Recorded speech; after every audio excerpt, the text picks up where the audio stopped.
Walk into any machine shop, and you're bound to be met by a symphony of industry. The clang of hammers meeting metal, the screech of grinding wheels, the hiss of welding torches. It's a symphony conducted by the skilled hands of men and women who build the world around us. But step into a workshop where the world's biggest transmission pinion gears are made, and the symphony becomes a roar. These gears, the unsung heroes of heavy machinery, are marvels of engineering and a testament to the power of human ingenuity.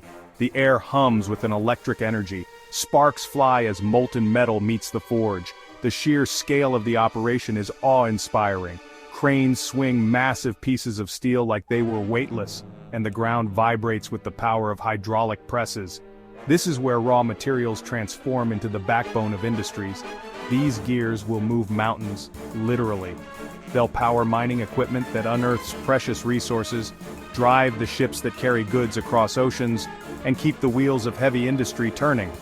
The heart of these mechanical behemoths is the transmission pinion gear, a massive cog in the machine that transmits power from the engine to the wheels or drive shaft. It's a critical component that has to withstand incredible forces and operate flawlessly under extreme conditions. Building something this big, this important, is no easy task. It's a complex and demanding process, requiring specialized knowledge, heavy-duty equipment, and a whole lot of grit. But for the men and women who do this job, it's more than just work. It's an art form, a craft passed down through generations. They take pride in their work, knowing that they are building the tools that build our world. These gears aren't made from just any old metal. We're talking high-strength alloy steel, the kind of stuff that could survive a monster truck rally. This steel is carefully selected for its strength, durability, and resistance to wear and tear. Think of it as the Superman of metals, able to withstand incredible pressure and keep on ticking.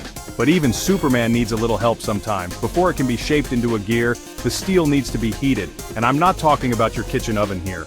This steel gets heated to a scorching 2,000 degrees Fahrenheit, a temperature that would melt most metals. This heating process, done in massive furnaces, changes the steel's internal structure, making it more malleable and easier to work with. Imagine trying to bend a cold steel bar with your bare hands. Impossible, right? But heat that bar up enough and it becomes as pliable as clay. That's what the heating process does to the steel for these gears. It allows the metal to be shaped and formed without cracking or breaking. This heat treatment is a delicate dance between temperature and time. Too hot, and the steel could become damaged. Too long, and it could lose its strength.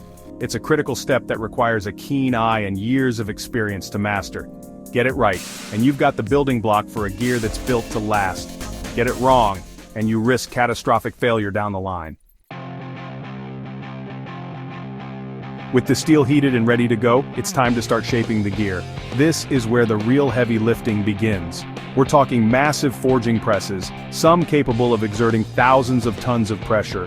These presses hammer the glowing hot steel into a rough gear shape, like a blacksmith shaping a horseshoe. But this is more than just brute force.